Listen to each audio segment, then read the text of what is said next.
경배하라 내 영혼아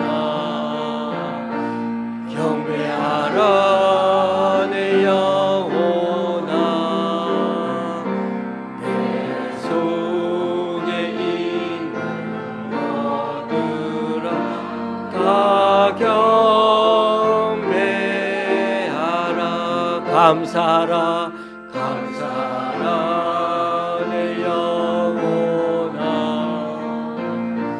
감사하라 내 영혼아 내 속에 있는 것들아 다 감사하라.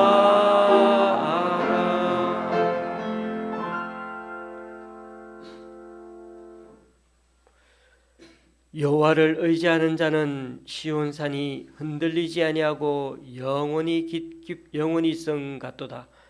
산들이 예루살렘을 두른과 같이 여호와께서 그의 백성을 지금부터 영원까지 두르시리로다. 여호와여 선한 자들과 마음이 정직한 자들에게 선대하소서. 아멘.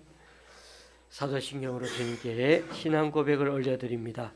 전능하사 천지를 만드신 하나님 아버지를 내가 믿사오며 그 외아들 우리 주 예수 그리스도를 믿사오니 이는 성령으로 잉태하사 동정녀 마리아에게 낳으시고 본디오 빌라도에게 고난을 받으사 십자가에 못 박혀 죽으시고 장사한 지 사흘 만에 죽은 자 가운데서 다시 살아나시며 하늘에 오르사 전능하신 하나님 우편에 앉아 계시다가 저리로서 산 자와 죽은 자를 심판하러 오시리라. 성령을 믿사오며 거룩한 공예와 성도가 서로 교통하는 것과 죄를 사하여 주시는 것과 몸이 다시 사는 것과 영원히 사는 것을 믿사옵나이다. 아멘. 자리에 앉으셔서 찬송 6장 찬양하시겠습니다.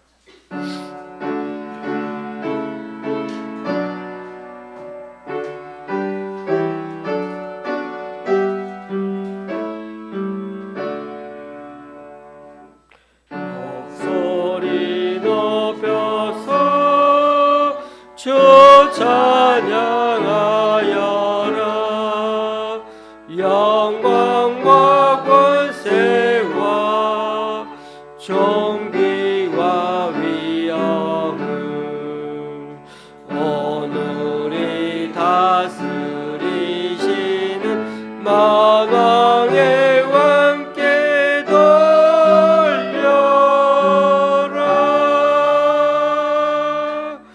아멘.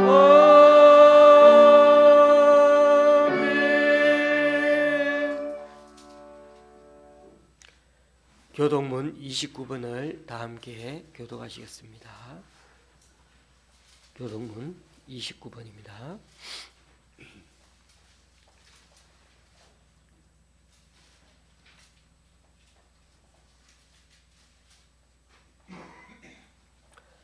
하나님이여 찬송이 시온에서 주를 기다리오며 사람이 소원을 주께 이행하리이다. 기도를 들으시는 주여 모든 육체가 주께 나오리이다. 죄악이 나를 이겼사오니 우리의 허물을 주께서 사하시리이다. 주께서 택하시고 가까이 오게 하사 주의 뜰에 살게 하신 사람은 복이 있나이다. 우리가 주의 집 곧 주의 성전의 아름다움으로 만족하리이다. 땅을 돌보사 물을 대어 심히 윤택하게 하시고 하나님의 강에 물이 가득하게 하시고 이같이 땅을 예배하시니 그들에게 곡식을 주시나이다.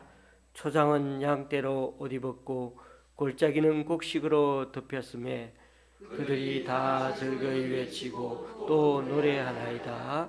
아멘. 찬송가 204장입니다.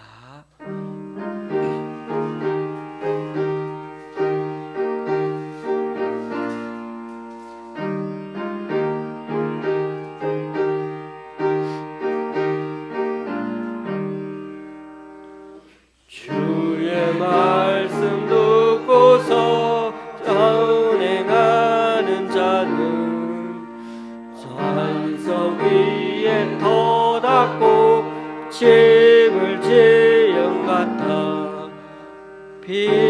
비가 오고 몰라며 바람 부딪힐 때 반석 위에 세운 집 무너지지 않네.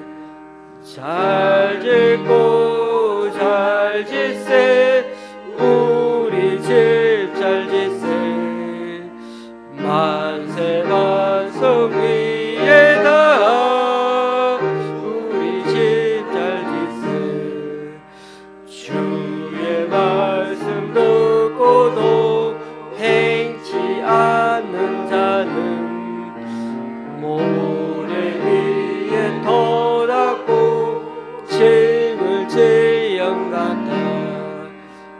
비가 오고 몰라며 바람 부딪힐 때 모래 위에 세운 집 그게 무너지네. 잘 짓고 잘 짓세 우리 집 잘 짓세 반석 위에다 우리 집 잘 짓세. 세상 모든 사람들 집을 짓는 자니 반석 위가 아니면 모래 위에 짓네. 우리 구주 웃어서 지은 상을 주네. 세운 공로 따라서 영영 상을 주리. 잘 짓고 잘 짓세 우리 집 잘 짓세 만세 반석 위에다 우리 집 잘 짓세.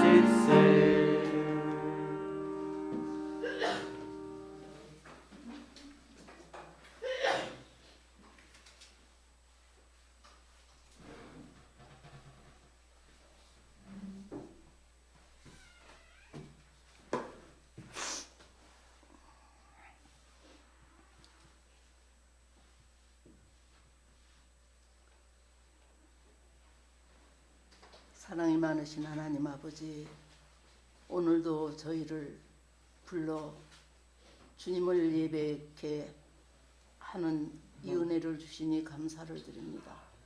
아버지 하나님, 말씀을 듣고 지켜 행하며 순종하는 자는 바위 위에 터닫고 집 짓는 자와 같다고 하였사온데, 주님, 오늘 저희들은 말씀을 듣고 행함이 있는지 돌아보면 불순종한 것들이 너무도 많은 저희들임을 고백합니다. 사랑 많으신 하나님 아버지, 이름에도 아버지 하나님 저희를 버리시지 아니하시고 오늘날까지 여기에까지 이 모양 저 모양 주님을 아버지 하나님 따라갈 수밖에 없도록 인도하여 주신 아버지 감사를 드립니다.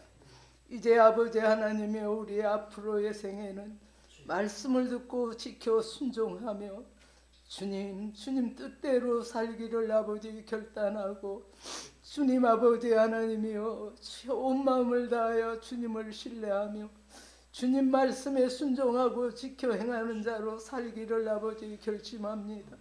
하나님, 우리의 모든 언행 심사를 아버지 하나님 성령님이 장악하여 주셔서 내 뜻과 내 생각을 따라 사는 이 모든 습관들은 다 버리고 주님 앞에 내 모든 문제를 내어놓고 주님이 기뻐하시는 길로 나아가는 저희들이 되게 하여 주옵소서.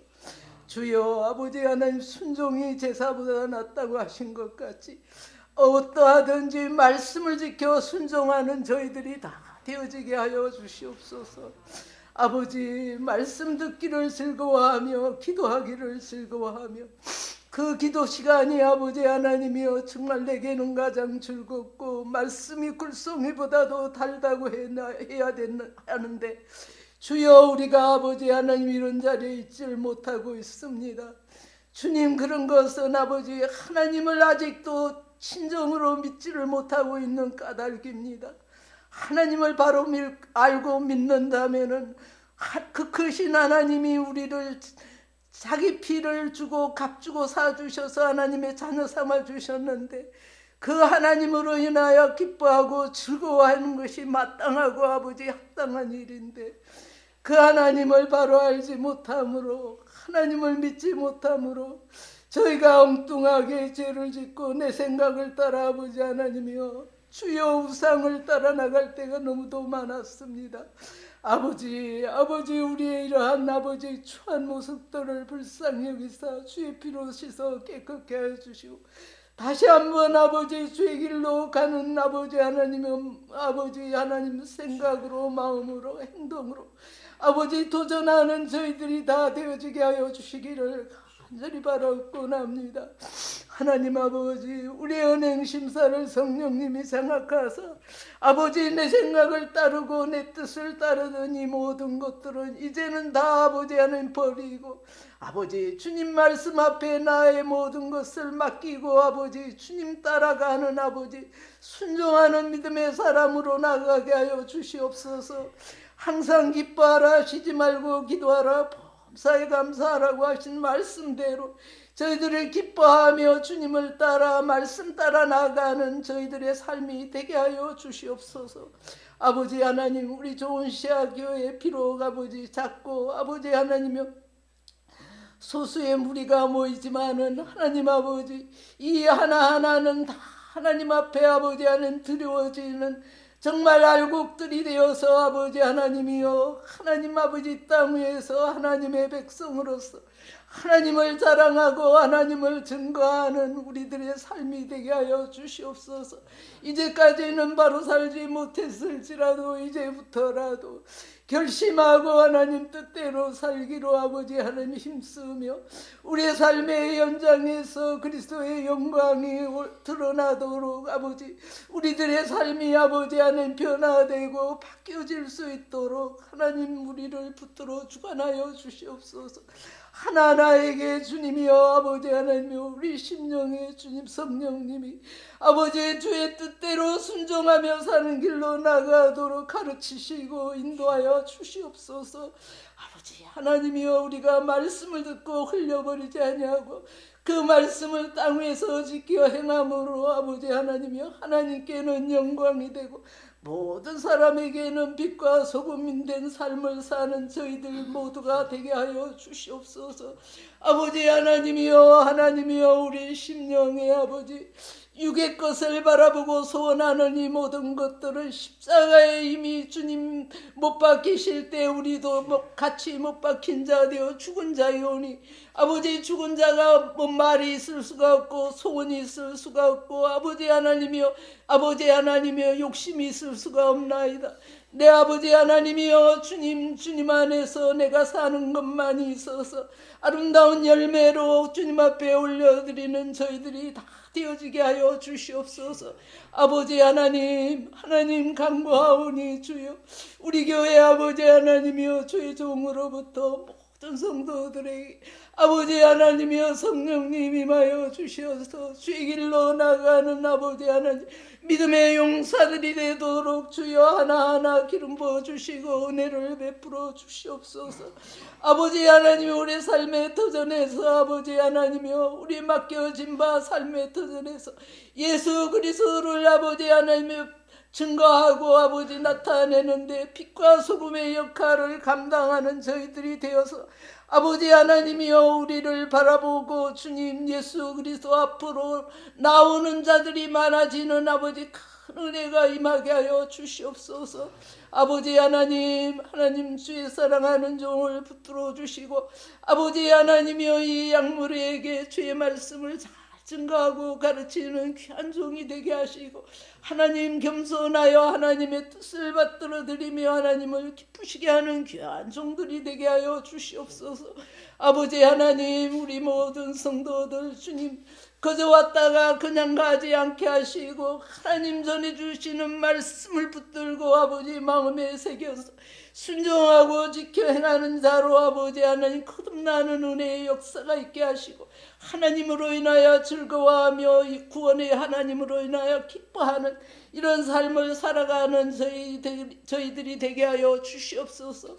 아버지 이 나라를 복음통일 선교 대한민국 되게 하시고 이 나라의 모든 어지러운 여러 가지 아버지 일들이 믿는 저희들이 범죄할 때 아버지 하나님이여 주여 그 믿는 자들로 인해서 그 나라를 아버지 하나님이여 주여 참으로 아버지 하는 여러 가지 그 어려움이 닥쳤던 것을 우리 말씀을 통하여 알고 있나이다. 아버지 하나님 우리 먼저 믿은 자들이 정말 마음으로 아버지 하나님 이 모든 탐욕과 아버지 명예욕과 아버지 행복하기를 원하는 이런 것들을 다 내려놓고 믿는 자로서 아버지 하나님 앞에서 겸손히 아버지 행하며 진실하고 정직함으로 아버지 행하여서 아버지 하나님 믿는 자들로 인하여 이 나라가 바로 세워지는 은혜의 역사가 있게 하여 주시고 아버지 하나님 바른 아버지 하나님이여 참으로 정치가들이 많이 아버지 들어서게 하여 주시기를 간절히 바라고 납니다. 하나님 아버지 우리 각자 마음에 예수 그리스도의 아버지 하나님이여 영광 되심과 아버지 하나님이여 인자하심을 마음에 품고 아버지 땅 위에서 우리들의 모든 삶이 아버지 하나님이여 참으로 하나님의 영광을 위하여 살아가는 믿음의 사람으로 바뀌어지게 하여 주옵소서. 모든 것 아버지 구하지 못한 것까지도 하나님 채워주시고 있어서는 아니 될 것들은 제거하여 주시고 아버지 이 시간 우리의 예배를 받으실 예수 그리스도의 이름 받들어 감사하며 기도드리옵나이다.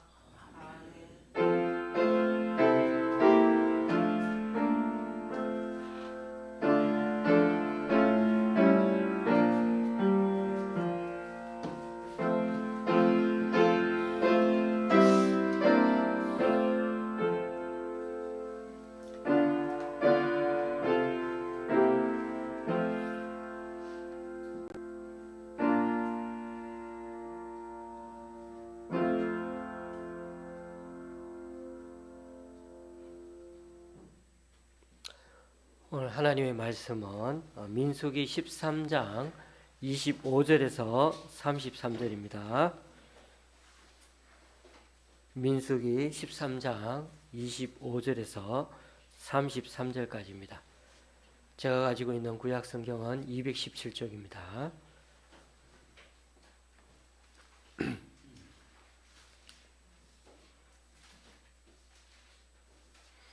교도 가실 때 마지막 절은 같이 읽도록 그렇게 하겠습니다.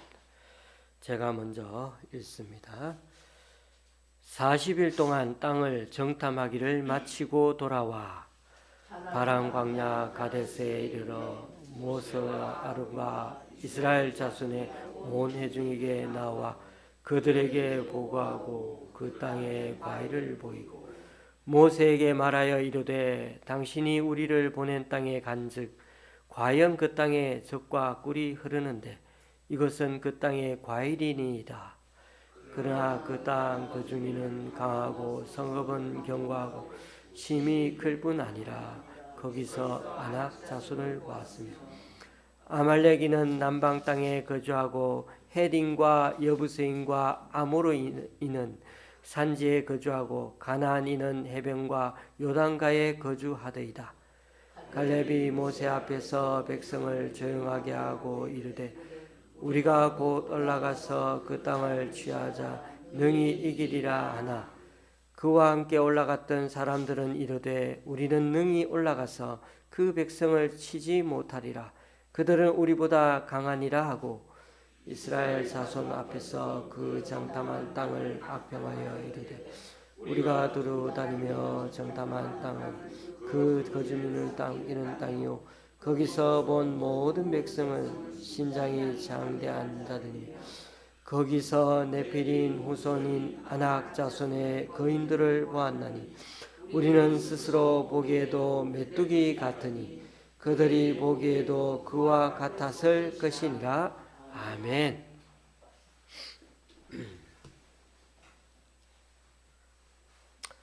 우리는 지난주 월요일부터 민수기 말씀을 큐티 말씀으로 다시금 묵상하고 있습니다.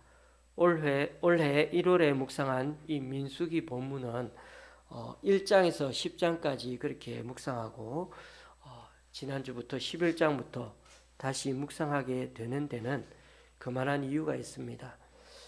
지난 수요일에도 말씀드리고 올해 1월에도 말씀드렸지만 다시 한번 들었던 기억을 깨우기 위해서 한 번 더 말씀을 드립니다.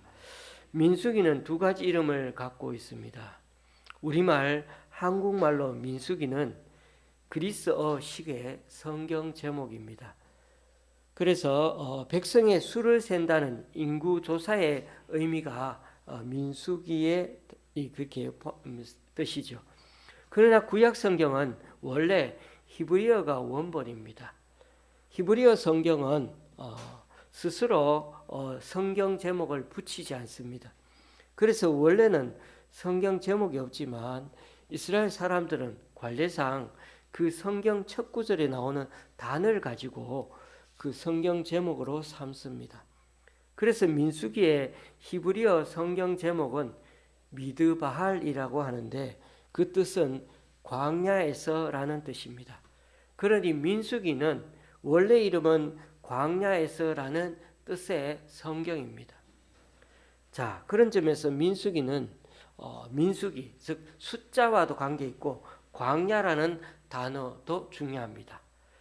그래서 제가 민수기는 세 부분으로 크게 나눠진다 말씀드렸는데요.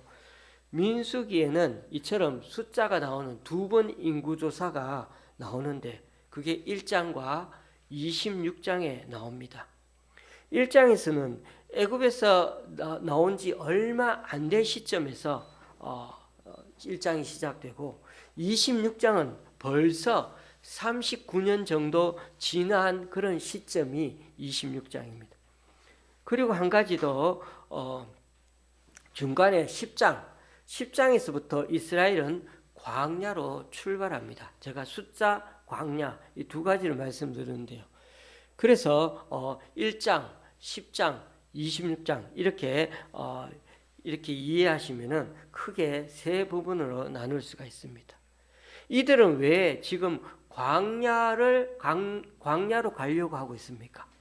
다른 좋은 땅도 있고 좋은 지역도 있을 텐데 왜 굳이 광야를 지나가려고 할까요? 이스라엘 백성들은 지금 모세의 인도를 받아서 이집트를 탈출해서 어떻게 동북쪽 방향에 있는 가나안 땅으로 올라가는 중에 있습니다. 어떻게 보면 민수기는 이스라엘 백성들의 여행 기록을 담아놓은 책이라고 할 수 있는데 그 기간이 40년 역사가 이 속에 담겨 있습니다. 그러므로 1장에서 첫 번째 인구조사가 있는데 정확하게 말하면 인구조사라기보다는 지파별로 군대의 병력을 조사한 것입니다. 이렇게 군 병력 대열과 진영으로 그렇게 맞추어서 이렇게 행군해 나가면서 광야로 가는 것처럼 그 모양새를 계속 유지하는 것은 그것도 한 민족 전체가 한꺼번에 광야를 관통해서 어디로? 가나안 땅으로 지금 가고 있는 중입니다. 1장에서는 이집트에서 나온 사람들을 대상으로 인구조사를 했고 이제 10장에 가면은 이들은 드디어 광야 여행을 시작합니다. 그리고 26장에서는 두 번째 인구조사, 가나안 땅에 들어가기 전에 최종 병력 점검을 하게 되는데 이때가 이집트를 나온 지 근 40년이 지난 시점이 됩니다. 26장에 나오는 인구수는 이제 가나안 땅으로 들어가려고 하는 젊은 세대들이 주축이 된 그런 병력들로 구성된 숫자입니다. 그러니까 민수기의 이 두 가지 이름을 잘 이해하면 민수기의 전체 흐름을 이해하기가 쉽습니다. 그런데 민수기에서는 13장과 14장이 핵심장이라고 할 수가 있습니다. 저는 오늘과 수요일 두 번에 걸쳐서 이 부분에 대해 말씀드리고자 합니다. 여러분, 이집트에서 가나안 땅까지 가는데 40년씩이나 걸리는 아주 먼 거리는 아니죠. 당시 상인들이 다니는 그 육로를 따라간다면 한 사나흘이면 갈 수가 있는 곳입니다. 당시 이스라엘 인구가 아이들까지 다 합쳐서 한 200만 명 된다 치고 한 민족이 통째로 움직이는 거니까 글쎄요, 한 달 정도면 그래도 도달할 수 있는 거리일 수 있습니다. 그런데 시내산에 가서 언약 체결하고 또 홍해 쪽으로 약간 돌아왔기 때문에 지금 백성들은 가나안 남쪽으로 들어가는 그런 관문 초입에 지금 이스라엘 백성들 23장에 집결해 있습니다. 그걸 알 수 있는 게 12장 끝부분에 보면 이들이 있는 장소가 바란 광야라고 밝히고 있습니다. 이 바란 광야에 도착한 때가 이집트에서 나온 지 한 1년 정도 되는 시점입니다. 그러니 이들은 여기서 바로 위로 쭉 그냥 올라가기만 하면 요단강 안 건너도 그냥 육로로 가나안 땅에 들어갈 수가 있습니다.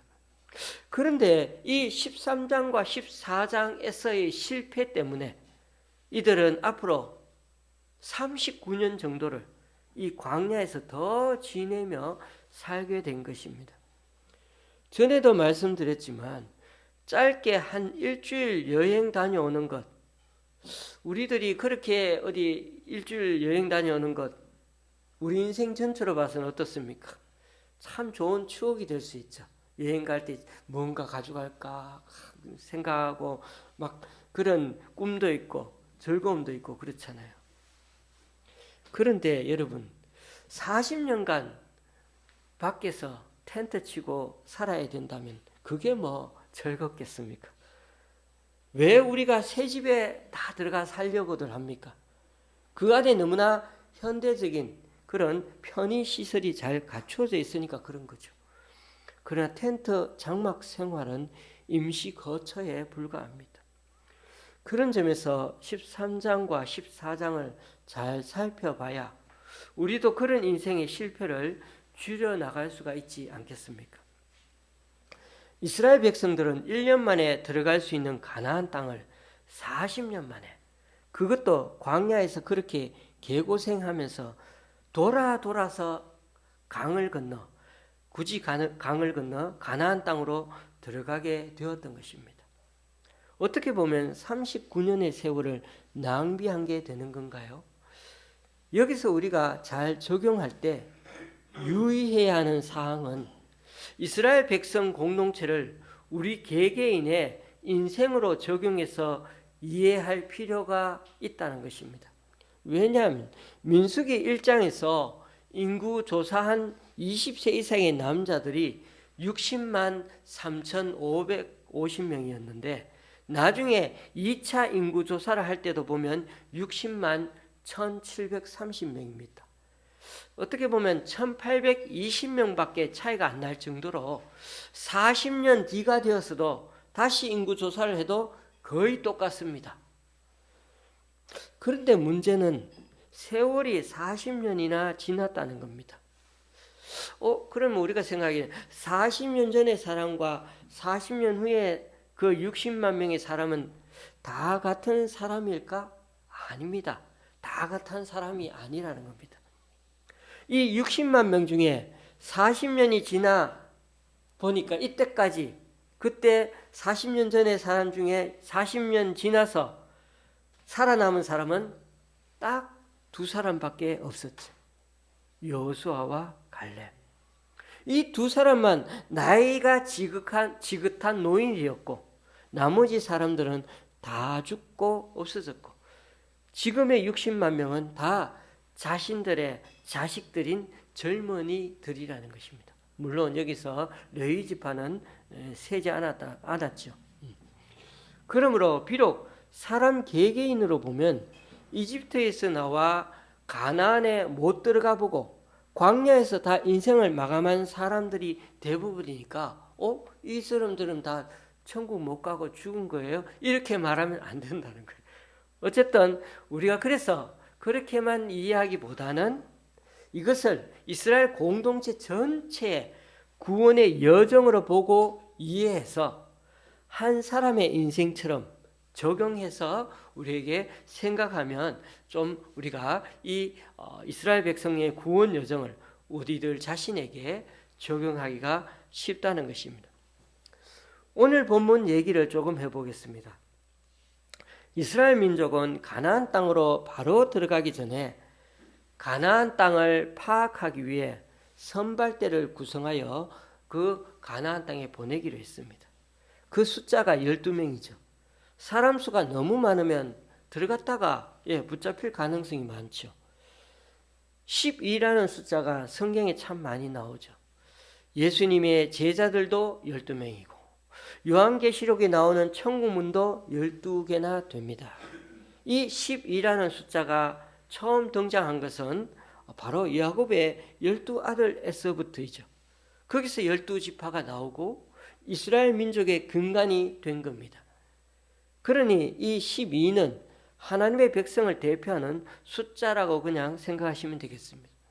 그리고 각 지파에 한 명씩 대표로 선발한 것은 그 가문과 그 집안의 운명이 달린 일이기 때문에 아주 대표적으로 그 한 사람을 뽑은 거죠. 그 지파의 지도자가 유능한 지도자가 있어야 되는 것이 지도자가 무엇을 보았느냐에 따라서 그 공동체의 미래가 결정되기 때문이죠. 그런 점에서 하나님은 지파 한 사람씩을 이렇게 잘 뽑아내어서 그것을 통해 그 사람을 통해 약속의 땅을 제대로 실사해 보도록 한 것입니다. 그래서 각 지파에서 가장 탁월하고 유능한 그 젊은이 한 명씩을 선발한 거죠. 그런데 하나님이 이들을 가나안 땅에 보내는 목적은 하나님이 약속하신 땅이 어떠한지를 살펴보고 오라는 것이었죠. 금방 제가 뭐라고 했습니까? 하나님이 약속하신 땅이 어떠한지 살펴보고 오라고요. 그리고 그 증거로 그 땅의 포도 열매를 가져오게 했는데 마침 가나안에서는 그 포도의 첫 열매가 지금 무럭무럭 잘 익어가고 있을 때였어요. 지금 이 이스라엘 12명이 정탐에 갈 때가. 그러니까 이거 보고 어떻게 백성들에게 다 가져와서 보여주면서 자 봐라. 이게 약속을 땅에 주신 하나님이 얼마나 좋은 땅, 젖과 꿀이 흐르는 땅인지 봐라 라고 그렇게 증거로 삼으려고 그렇게 했던 것입니다. 18절에서 20절까지의 그 사실, 18절에서 20절 사이에 보면 이들의 가나안 지역 조사를 위해서 또 얼마나 꼼꼼하게 상세하게 진행했는지 모릅니다. 가나안 지역마다 거민의 세력과 숫자도 세어보고 지형들의 특징, 성읍들의 요새화된 그 상황도 한번 잘 주도 면밀하게 생각해보고 토지의 개간 정도는 어떤지, 먹고 마실 수 있는 그런 것들은 어느 정도 있는지 등 이런 정보들은 하나님이 이제 앞으로 주실 땅을 잘 확인해보고 그 땅을 차지할 전략을 세우는데 꼭 필요한 그런 내용들이었습니다. 21절에 보면 이들 12명이 40일간 아주 긴 기간이죠. 40일간을 발품을 팔아서 아주 샅샅이 그렇게 조사한 지역이 얼마나 대단하냐면요. 대단히 넓었어요. 신광야에서부터 하맛 어귀에까지라고 조사하라고 되어 있습니다. 신광야는 가나안 땅 아래 부분의 사막 지역이 있고요. 그리고 하맛 어귀는 갈릴리보다도 훨씬 북쪽인 수리아 국경 지역을 말합니다. 그러니 가나안 지역의 저 밑에와 그 가나안 땅의 제일 위쪽까지를 다 처음부터 끝까지 머리에서 발끝까지 그렇게 살펴보라는 거죠. 그만큼 전체를 다 훑어 조사하되 들키지 않고 오랫동안 이들은 철저히 다 조사해 왔다는 것입니다. 여기서 핵심은 이스라엘을 대표로 간 그 아주 똑똑한 12명은 대충 조사한 게 아니라 아주 주도 면밀하게 살펴보고 왔다는 것입니다.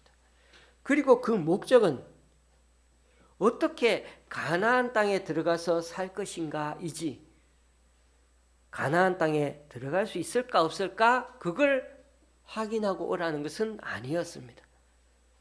들어가는 것은 기정사실이었죠. 자, 오늘 우리가 읽은 말씀에 이들이 40일 현지 조사를 마치고 아무도 들키지 않고 무사히 12명 모두 잘 돌아왔습니다.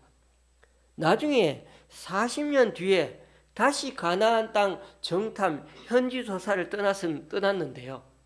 그때는 여호수아가 이제 대표 지도자였죠. 그런데 여호수아는 그때 딱 2명만 정탐꾼을 보냈는데 그 2명이 갔는데도 여리고성에서 초장에 들켜가지고, 그죠? 적군에게 붙잡혀 죽을 뻔하지 않았습니까? 그때 기생 라합이라는 여인의 도움이 없었다면 그냥 이게 정탐도 제대로 못하고 다 끝나는 것이었죠. 그에 비하면 이들은 12명이나 갔는데도 또 40인이나 머물렀는데도 정말 이들은 유능한 젊은이들이었던 건 확실합니다. 이들은 심지어 현지 과일들을 구해 가지고 왔는데 포도송이 하나가 얼마나 큰지 2사람이 어깨에다 메고 올 정도로 엄청나게 컸다고 하죠. 요즘에는 이렇게 엄청나게 큰 포도송이는 저는 아직 못 봤습니다만은 그만큼 가나안 땅이 비옥하고 풍요로운 곳이라는 걸 말해주는 증거이죠. 이건 장점입니다. 반면에 좀 고려해야 할 사안이 있었죠. 거기 가나안 땅 원주민들은 대체로 다들 강하고 성읍들도 다 견고하다는 것이에요. 거기에다가 네피림, 즉 거인족의 후손인 아낙 자손들도 가나안 땅에 살고 있더라는 겁니다. 회사에 다니다 보면 이런 용어를 배우기도 합니다. 스워트 분석이라고 해서 물건을 팔기 위해 환경조사를 하는 방법입니다. 그러니까 기업, 회사가 가지고 있는 장점과 약점, 그리고 이를 이용하여 전략을 세우려면 어떤 기회가 있고 또 반대로 어떤 위협이 되는 요소가 있는지, 이런 것들을 다양하게 객관적으로 분석해 보는 것입니다. 이 스워트 분석의 특징은 자기 자신의 모습과 상대방의 상황, 여건 같은 것을 동시에 한꺼번에 파악할 수 있다는 것입니다. 어떤 상황이든 마찬가지입니다만은 긍정적인 면이 있으면 부정적인 면이 동시에 존재합니다. 그런데 이 유능하고 탁월한 젊은이들의 분석이 둘로 나뉘어졌다는 데 있습니다. 어떻게 보면 하나님이 12명에게 현지 시장 분석에 대한 시험 문제를 내주었는데 스워트 분석을 사용해서 12명이 답을 달아오게 했습니다. 12명의 분석은 대체로 잘했습니다. 같았습니다. 그런데 문제는 그 분석한 대로의 판단 결과는 전혀 딴판이었습니다. 그 중에 10명은 가나안에 들어가는 게 승산이 없다였고 나머지 소수인 2명만 능히 이긴다, 들어가도 된다 였습니다. 10명은 무엇을 보았기에 전쟁을 시작하기도 전에 하면 안 된다고 말하게 된 걸까요? 32절 33절에 있는 말씀을 한번 더 읽어봅니다. 거기서 본 모든 백성은 신장이 장대한 자들이며 거기서 네피림 후손인 아낙 자손의 거인들을 보았나니 우리는 스스로 보기에도 메뚜기 같으니 그들이 보기에도 그와 같았을 것이니라. 이들의 눈에 들어온 것은 거구의 거인들이었습니다. 자신들의 평균 신장보다 20-30cm 정도 더 큰 사람들을 보니까 싸우기도 전에 질린 것입니다. 그래서 자신들의 주장을 더 극대화해서 설득하려고 그렇게 우리는 그 사람들에 비해 우리는 메뚜기 같이 작아라고 말할 정도로 그렇게 평가를 했습니다. 여러분, 우리의 맨눈으로 바라보는 현실은 때로 두렵고 힘들 때가 많습니다. 다수의 사람들은 그렇게들 볼 수 있겠지만, 그러나 그 공동체를 창조적으로 언제든 이끌어 가려고 하는 사람들은 통찰력이 남다른 소수의 사람들이 이끌어 가게 되어 있습니다. 12명 중에 2명의 사람들, 그 집단의 17% 정도 되는 그 사람들이 결국은 그 공동체를 이끌어갈 돌파구를 찾아내는 경우가 많습니다. 오늘 우리가 주목하는 것은 이런 마케팅 분석에 대한 얘기는 아닙니다. 이 두 부류는 무엇을 보느냐에 따라 인생의 결말이 달라졌다는 것입니다. 부정적인 판단을 내놓은 10명의 젊은이들은 자신들의 판단이 더 맞다면서 하나님이 그렇게 강조했던 젖과 꿀이 흐르는 약속의 땅을 어떻게 해석을 했죠? 거주민을 삼키는 땅이라고 악평을 하고 있습니다. 하나님께 선택받은 백성인데도 졸지에 그들은 자신들을 가리켜 메뚜기같이 초라한 존재로 자신들을 그렇게 생각하게 된 것입니다. 하나님은 그것을 축복의 땅이라고 하셨는데 그들은 이것을 저주의 땅이라고 평가해 버리고, 그리고 이 얘기를 듣는 수많은 백성들 마음이 순식간에 확 흔들리지 않았습니까? 그래서 리더의 말 한마디가, 지도자의 말 한마디가 참 중요한 것입니다. 여러분, 이 10사람은 그렇게 40일 동안을 조사하고 발품을 팔았지만 결국 껍데기만을 보고 온 것이나 마찬가지입니다. 이 4월에 좋은 경치를 구경하기 딱 좋은 이 시기에 우리나라 수많은 국회의원들과 관공서 지도자급 사람들은 국민의 혈세를 가지고 이때다 싶어서 무슨 해외 탐방 연수를 핑계로 다들 공짜로 해외 구경만 하고 껍데기만 보고 돌아오는 경우가 얼마나 많은지 요즘 그런 뉴스가 하루가 멀다 하고 자꾸 제가 들으니까 참 안타까운 마음이 많습니다. 그렇습니다. 겉만 보는 사람들의 특징은 상황이 바뀔 때마다 울고 웃습니다. 그 땅의 풍성한 가위를 보면 싱글벙글 좋다고 하다가도 큰 체구의 거인들을 보니까 울고불고 난리입니다. 교우님들, 겉을 보지 말고 본질을 보는 것을 놓치지 말아야겠습니다. 사탄은 하와에게 선악과를 따먹으라면서 어떻게 꼬셨습니까?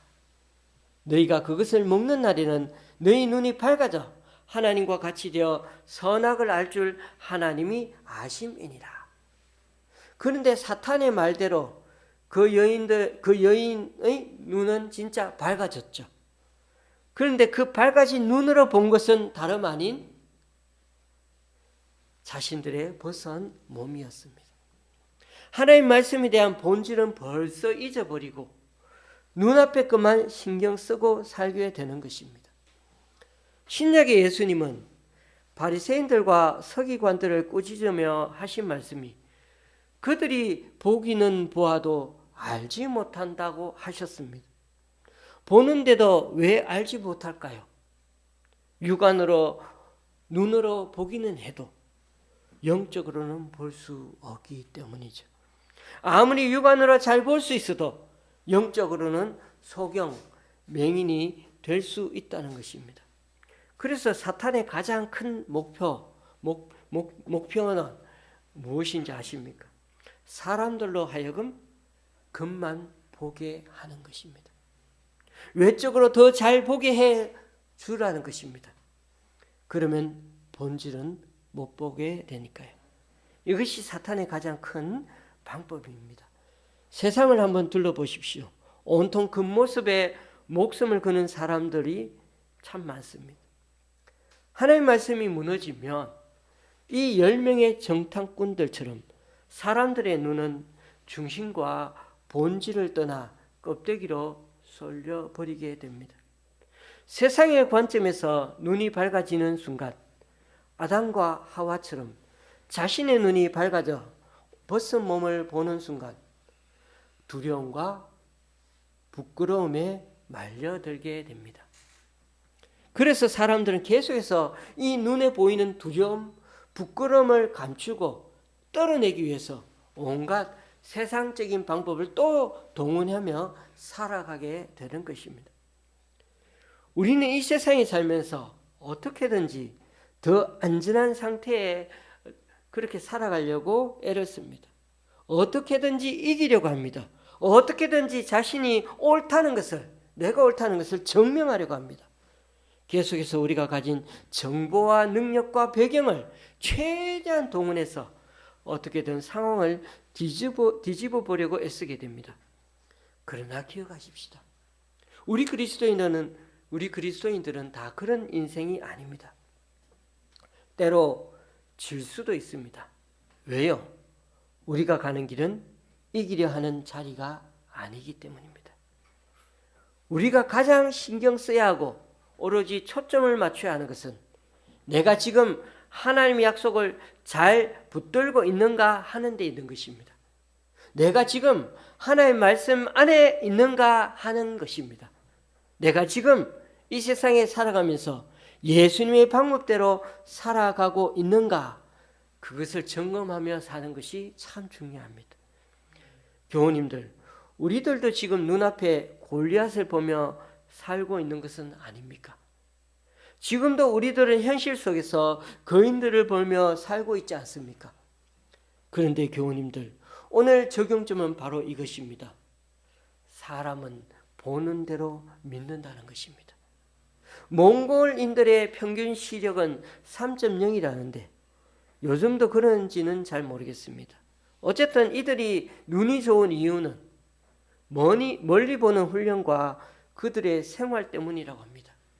인구는 340만 명 정도 되는데 우리나라로 치면 부산 인구 정도 되는데 땅은 우리나라보다 7배가 넘는 땅에서 사니까 정말 끝이 없이 펼쳐진 아주 넓은 땅에서 양떼, 염소떼, 말과 소 같은 짐승들을 키우면서 또 텐트에서 가족을 보호하며 살다 보니 그들의 눈은 항상 시력이 그 넓은 곳을 바라보며 그렇게 살게 되다 보니 그렇다는 것입니다. 그러니 시력이 좋아지려면 멀리 바라보는 게 중요하듯이 우리도 늘 하나님, 하늘을 바라보며 사는 훈련이 중요합니다. 우리는 이 시대의 거인들을 보며 살려 하지 말고 하나님을 보며 살려고 해야 한다는 것입니다.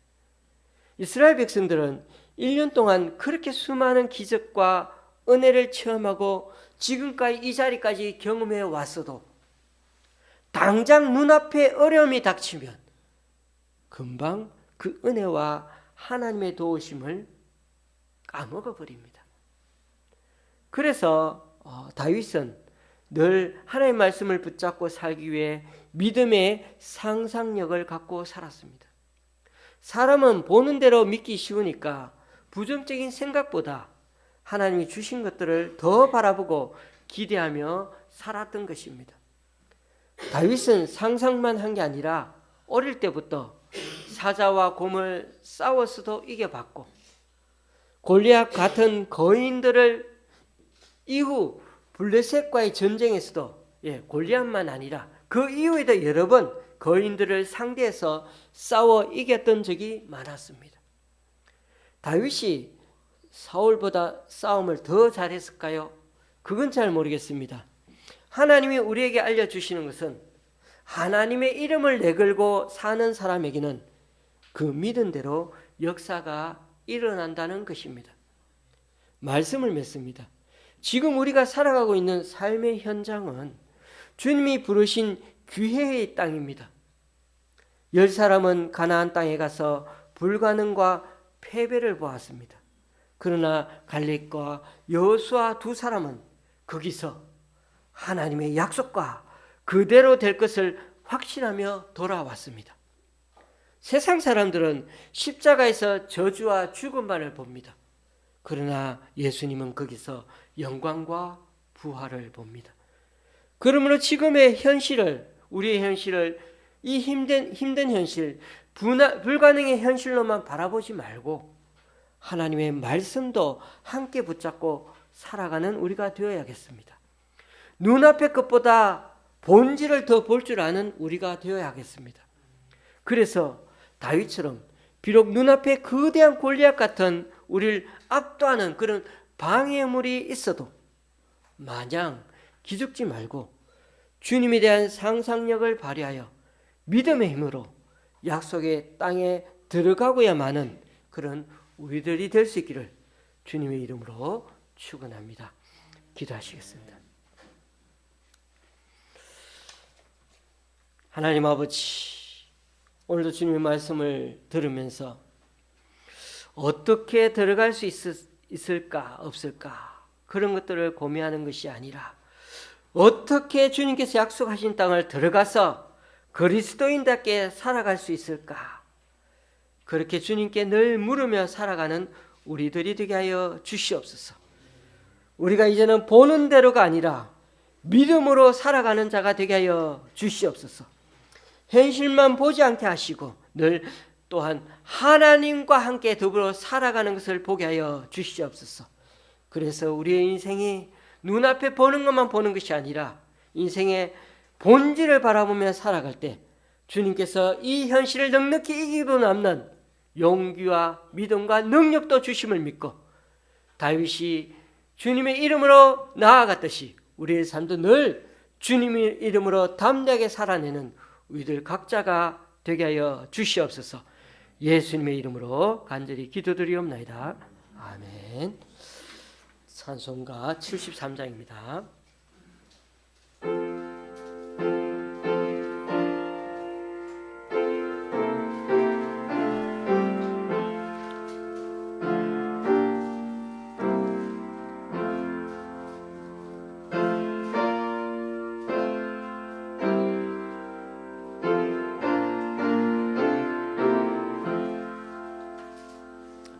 내 눈을 들어 두루 살피니 사나이라. 날 돕는 구원 어디서 오나 그 어디서 하늘과 땅을 지은 여호와 날 도와주신 확신하도다. 주께서 나의 가는 곳마다 지키시며 졸지도 않고 깨어 계셔서 늘 지키네.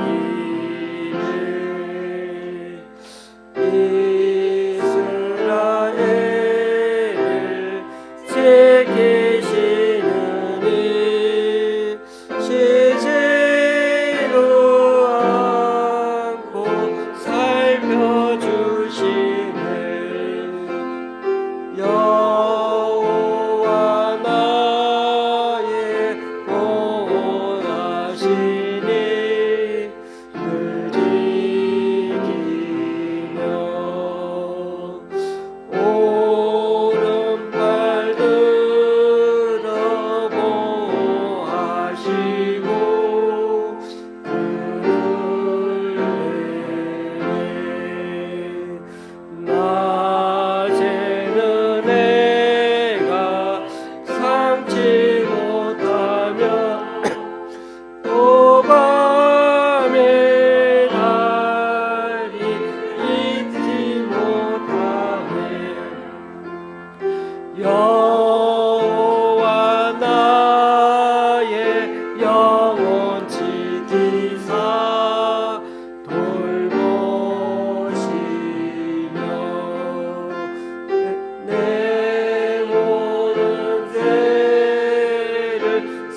영원 무궁히 주 나의 주를 지켜주시리. 아멘.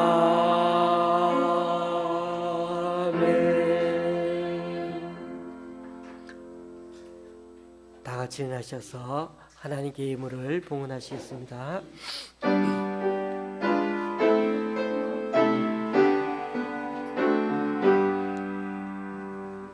나의 몸 드리니 주여 받아주셔서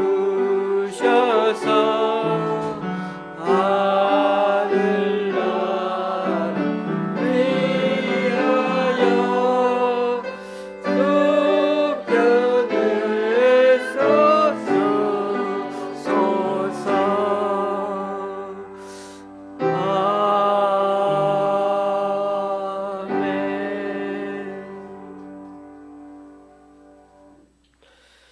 주님, 오늘 이 시간 주님 앞에 나와 각자 이런 모양으로 드린 헌금들 기뻐 받아주시고 쓰이는 곳마다 귀한 결실 맺을 수 있도록 크신 은총으로 덧입혀 주옵소서. 지난주에 우리 교회 성도님 한 분의 11조와 10분의 부활절 헌금과 8분의 주일 헌금을 주님께 드렸습니다. 그리고 강동구 교회 새 기관에서 구리의 교회에서 홍재동 권사님이 목동의 집사님 가정에서 잠실의 집사님 가정에서 또 외부의 성도님 한 분이 귀한 헌금을 주님께 올려드립니다. 이분들의 헌신과 섬김 귀하게 받으셔서 이분들을 통하여 하나님 나라가 더욱 확장되게 하여 주시옵소서. 예수님의 이름으로 봉헌기도 드립니다. 아멘. 앞이 좌우로 우리 인사 나누겠습니다.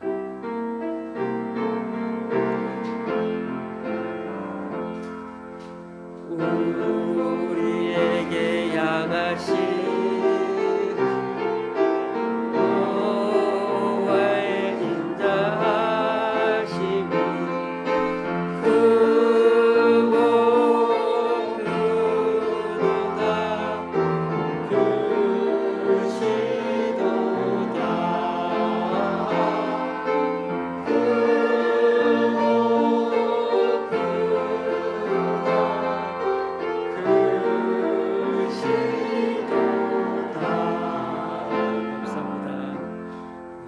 자리에 앉으셔야 되겠습니다.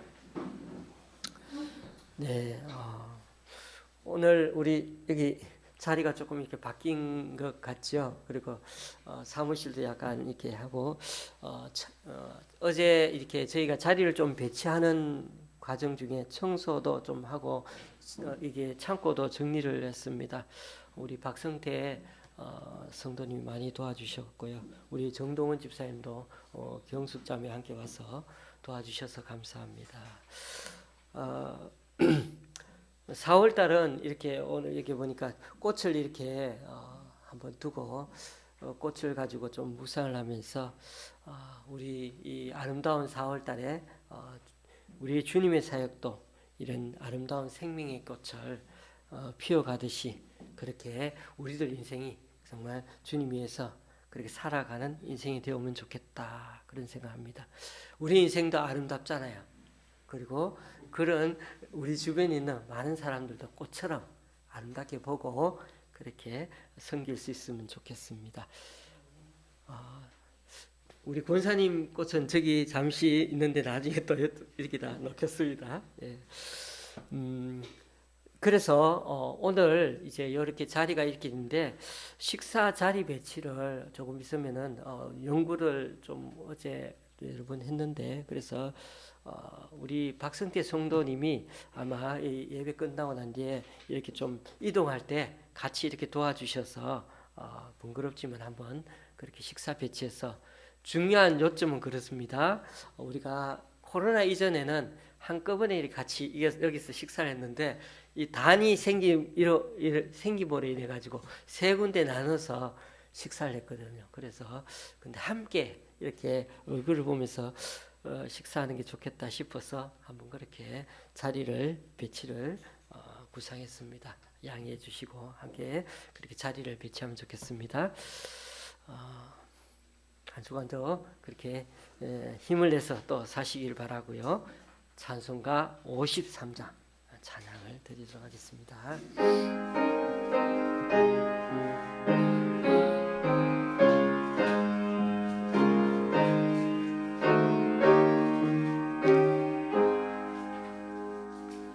성전을 떠나가기 전 머리를 숙일 때 주께서 함께 계시고 복 내려 주소서.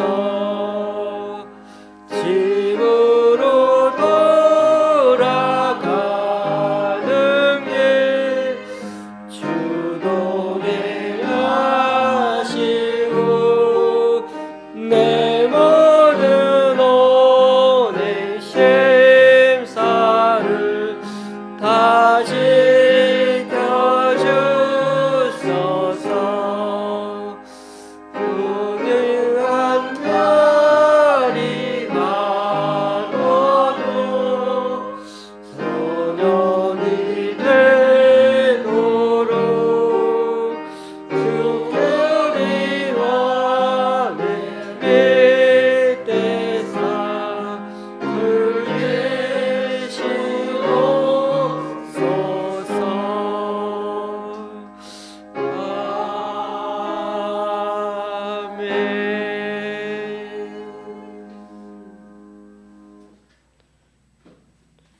우리 주 예수 그리스도의 은혜와 하나님 아버지의 크신 사랑과 성령님의 교통 교제케 하심이 비록 세상이 우리를 때로는 겁주고 또 못 가게 하더라도 방해하더라도 지금 우리가 살아가고 있는 이 삶의 현장이야말로 주님이 부르신 기회의 땅이요 사명의 자리임을 알고 더 이상 물러서지 않고 눈앞의 것보다 본질을 더 따라가기를 소원하는 여기 모인 우리 좋은 시학교의 성도님들과 그 가정 위에 이 시간 함께 예배하러 온 모든 분들 위해 또 각자 여러 사정으로 교회에 나오지 못하는 성도님들 위해 이제부터 영원히 함께 하시기를 간절히 축원하옵나이다.